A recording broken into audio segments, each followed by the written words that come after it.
नमस्कार विद्यार्थी मित्रांनो, तुमचं डबल ओ अकॅडमी मध्ये खूप खूप स्वागत आहे. आज मी तुमच्यासाठी खास ही व्हिडिओ बनवलेली आहे. व्हिडिओ नक्की तुम्हाला एंड पर्यंत बघायचा आहे. नक्की फायदा होणार आहे.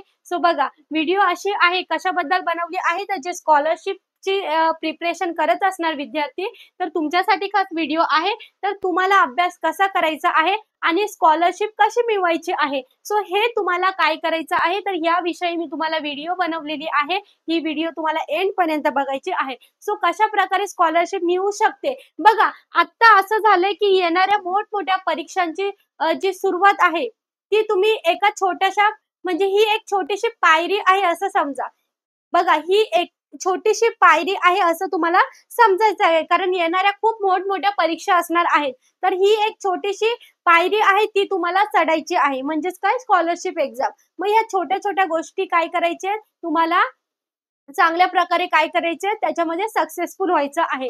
ठीक आहे. मग कसं होणार? त्यासाठी आम्हाला प्रॉपर गाईडन्स हवं मॅम. येस. तुम्हाला काय हवं? पहिली तर बात तुम्हाला हवं प्रॉपर गाईडन्स. काय हवं तुम्हाला?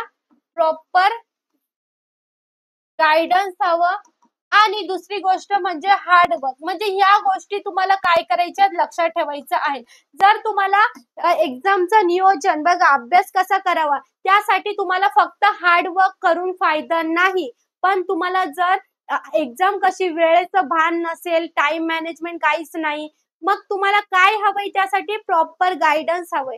जर तुमच्याकडे प्रॉपर गाईडन्स त्यानुसार तुम्ही स्टडी करणार तर 100% तुम्ही काय होणार तर सक्सेसफुल होणार. ठीक आहे. मग तुम्ही काय तर 4 सब्जेक्ट असतात. एक्झाम फर्स्ट पहिल्या पेपरला काय असतं, तर तुम्हाला पहिल्या पेपरला जे असतं ते मराठी असतं, गणित असतं, इंग्लिश आणि गणित असतं. दुसऱ्या पेपरला असतं इंग्लिश आणि बुद्धिमत्ता. ठीक आहे. अशा प्रकारचे 2 असतात पेपर. तुम्हाला त्याचं टाइम टेबल काय करायचंय तुमच्या रूममध्ये लावायचं आहे. त्यानुसार तुम्हाला स्टडी करायची आहे. जास्त करून तुम्हाला बुद्धिमत्ताला काय करायचंय, जास्त फोकस करायचं आहे. कारण बुद्धिमत्ताला खूप सारे क्वेश्चन काय होतात, त्याला डोकं लावावं लागतं. तुम्हाला एकदम शांत ठिकाणी बुद्धिमत्ताचा अभ्यास करायचा आहे. आणि बघा, त्याच्यामध्ये काहींना अडचण येते, काहींना खूप सारी अडचण येते एक्झाममध्ये किंवा तुम्ही जेव्हा अभ्यास करता तेव्हा. तर बघा, जसे काही खूप सारे प्लॅटफॉर्म आहेत. YouTubeवर तुम्हाला खूप सारे व्हिडिओज आहेत. तुम्ही जर बॅच सुद्धा घेऊ शकता तुम्ही ऑनलाईन. जशी काय डबल ओ अकॅडमी मध्ये सुद्धा अवेलेबल आहे. स्कॉलरशिप आणि नवोदयीसाठी बॅच सुद्धा तुम्ही घेऊ शकता ऍडमिशन. ठीक आहे. तर बघा, याच्यामध्ये एवढ्या तुमच्या गोष्टी असल्या पाहिजे. ठीक आहे. म्हणजे अशा प्रकारचे नियोजन असलं पाहिजे. बघा, आताच एक स्कॉलरशिप आहे. आत्ताच बघा, खूप स्पर्धा परीक्षा आजच्या काळात खूप वाढलेल्या आहेत.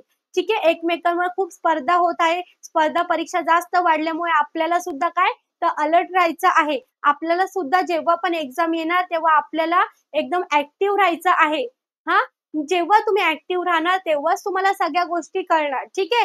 त्यानंतर दुसरी गोष्ट झाली तर बघा, जेव्हा काहींना अडचण असते की मॅम स्कॉलरशिपचे फॉर्म कसे निघतात आम्हाला काही माहित नाही. तर स्कॉलरशिपचे फॉर्म जे तुम्ही स्कूलमध्ये आहात, स्कूलमध्ये तुम्हाला टीचर्स लोक देत असणार माहिती. स्कॉलरशिप फॉर्म कधी येतंय, कधी काय ते भरायचं कधी. तर ह्याची गोष्ट ही जी गोष्ट म्हणजे ही जे वैशिष्ट्य आहेत, याचं जे माहिती आहे ती पालकांना असणं सुद्धा गरजेचं आहे. कारण पालकांनी जाऊन सुद्धा एन्क्वायरी केली पाहिजे, मुलांची विचारपूस केली पाहिजे स्कूलमध्ये की स्कॉलरशिपची फॉर्मची जी प्रोसेस आहे ती कशा प्रकारची आहे, त्यांच्या एक्झाम्स कधी येणार आहेत आणि अभ्यासाचे नियोजन कसले असले पाहिजेत. त्यांनी सुद्धा त्यांच्यावर जास्त करून काय द्यायचं आहे, लक्ष द्यायचं आहे. आणि स्कॉलरशिप जर पास होणार तर तुम्हाला खूप साऱ्या सोयी सुविधा उपलब्ध होतात. काहींना स्कॉलरशिप कशी मिळणार, तर बघा, जर तुम्ही चांगल्या मेरिट्सने पास होणार तर तुम्हाला जरूर स्कॉलरशिप मिळणार. ठीक आहे. काहींची बघा, काहींचा आर्थिक हातभार लागतो यामध्ये. बघा, काहींची आर्थिक परिस्थिती खूप खराब असते, पण त्यांचा विद्यार्थी जर स्कॉलरशिप पास झाले तर त्यांना सगळं काय तर पूर्ण काय तर फुकटमध्ये म्हणजे पैसे न देता त्यांचं सगळं शिक्षण केलं जातं. त्यांना बक्षीस मिळतात, मेडल्स मिळतात. ठीक आहे. म्हणजे वेगवेगळ्या प्रकारे त्यांना काय तर अशा प्रकारचं सगळं काही पुरवलं जातं. गव्हर्नमेंट सगळं प्रोव्हाईड करतात. ठीक आहे. तर मग अशा प्रकारची जर तुम्हाला एक्झाम क्रॅक करायची असेल तर नक्की तुम्हाला त्यासाठी यशस्वी व्हायचं आहे. त्यासाठी प्रयत्न करायचे आहे. ठीक आहे. या गोष्टी खूप महत्त्वाच्या आहेत. बघा, तर फायदे काय आहेत स्कॉलरशिप पास होण्याचे, तर आर्थिक हातभार.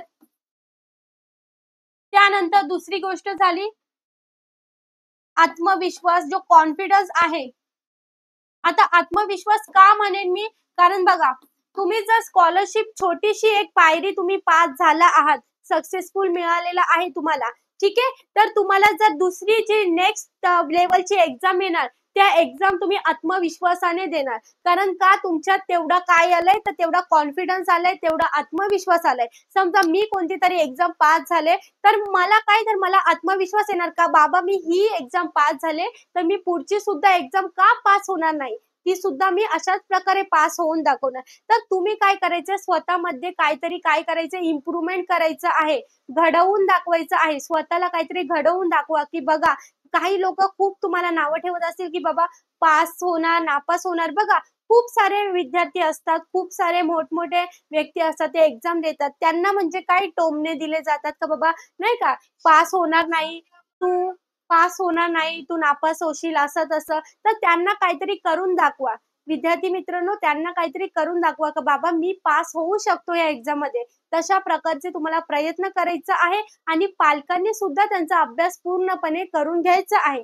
ठीक आहे. त्यानंतर आत्मविश्वास वाढतो म्हणजे तुम्ही येणाऱ्या पुढच्या समजा JEE त्यानंतर नीटची एक्झाम झाली, ठीक आहे. टेटची एक्झाम झाली, त्यानंतर कोणती एक्झाम आहे, CET एक्झाम झाली. म्हणजेच अशा प्रकारचे एक्झाम तुम्ही काय करू शकता, देऊ शकता. म्हणजे तुम्हाला सुरुवात ही आत्तापासूनच करायची आहे. हीच तुमची खरी सुरुवात आहे असं समजा आणि एक्झामला काय करा, सामोरे जा. ठीक आहे. सो अशा प्रकारची एक्झाम तुम्ही पास करायची आहे आणि अशा प्रकारच्या सोयी सुविधा तुम्हाला काय करायच्या आहेत, मिळवायच्या आहेत. ठीक आहे. सो तुम्हाला व्हिडिओ नक्की आवडला असेल, तर तुम्हाला जरूर लाईक, शेअर, कमेंट करायचं आहे. आणि दुसरी गोष्ट म्हणजे असं झालं, की बघा बघा, समजा तुम्ही पास झाले, यश मिळालं तुम्हाला, तर मग सगळ्यांचा विद्यार्थ्यांकडे बघण्याचा दृष्टिकोन सुद्धा खूप चांगलं असतं. त्यांचं एकदम कौतुक केलं जातं तुमचं. मग तुम्हाला कौतुक हवंय का? येस. तुम्हाला सगळ्यांना आपापलं ॲप्रिशिएट केलेलं सगळ्यांनाच आवडतं. मग तुम्हाला एकदम काय करायचं, यश प्राप्त करायचं आहे आणि जे काही सांगितलंय ते लक्षात ठेवा आणि अशा प्रकारे तुम्हाला स्टडी करायची आहे. तर बघा, तुम्हाला व्हिडिओ आवडला असेल तर नक्की लाईक, शेअर, कमेंट करा आणि आपल्या WO अकॅडमी चॅनलला सबस्क्राईब करा आणि रोज आपले लेक्चर अटेंड करा. ठीक आहे. Thank you so much.